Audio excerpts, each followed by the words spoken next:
We're going to take a look now at a unusual situation here of 14276, which shows two journal entries that are both negative.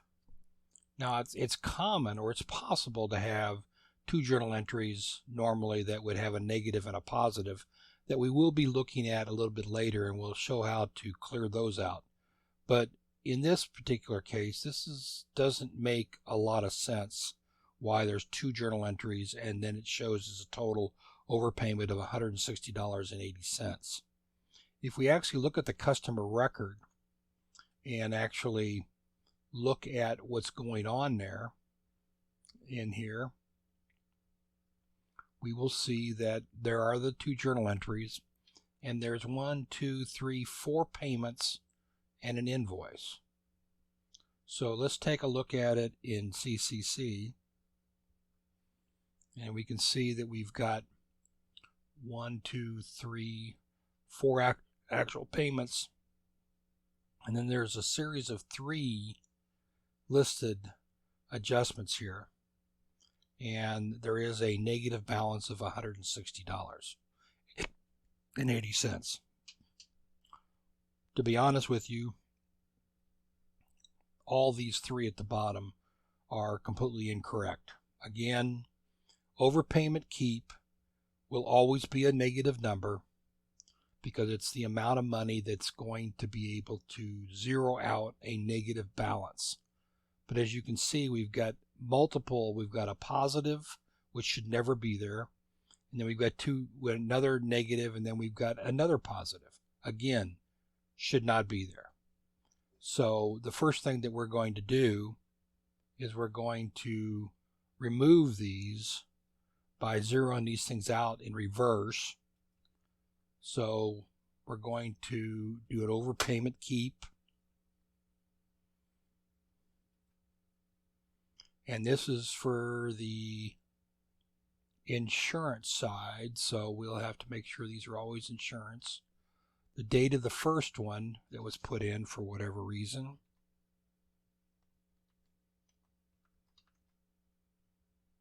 was at 9/30.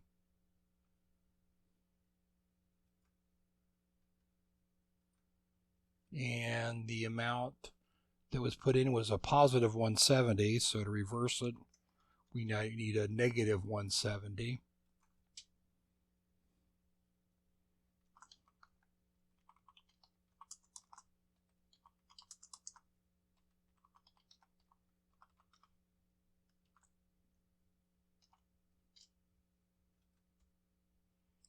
So we save this. We make another one that's going to be for the 6470 on 9/30 for insurance.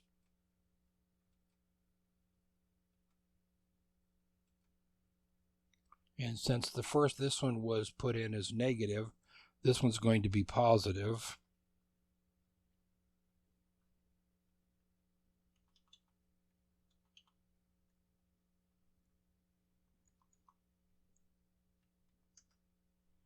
$64.70 is incorrect.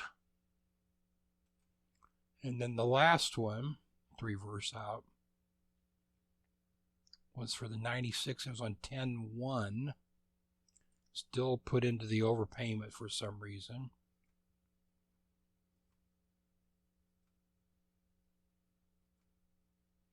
And since it was a positive 96.10, this one will be a minus 96.10.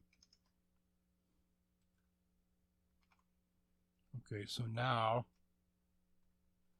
what we have here is that there is a balance due of $40.60 according to this.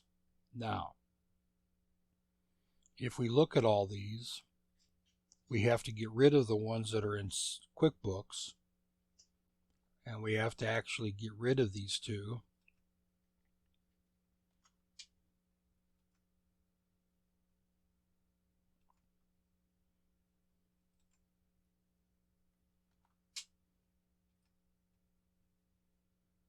Okay, looking at this, we show that this repair order, the balance due is $40.60, but in QuickBooks it says it's $105,630.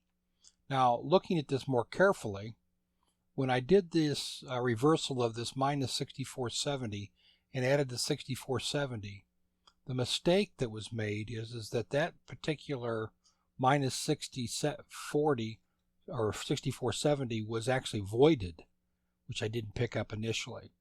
So what we need to do is we need to void this as well. And we'll just say that it was incorrect input error. And we save. Now our balances are the same. Shows that we have $105.30 due from this job, and we show that QuickBooks has $105.30. This would be considered to be a short pay, I assume. So what we should do is we should put a payment as a short pay, and it's for the insurance company. Let's date it back to the 10/1 so that it's in this current month. And it's for $105.30.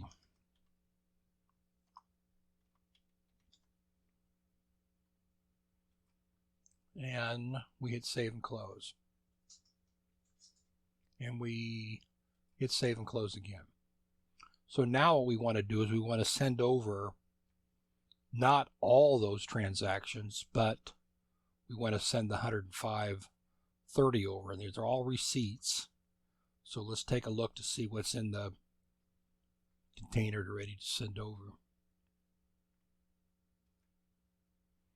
Okay, so we have the minus 170, the 96, and the 105. We want the 105 to come over, but we don't want these two to come over. We just deleted those out of QuickBooks. But we do want this one to come over.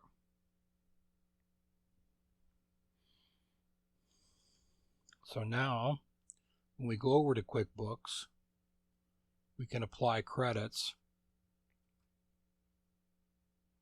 And we'll have this $105 there.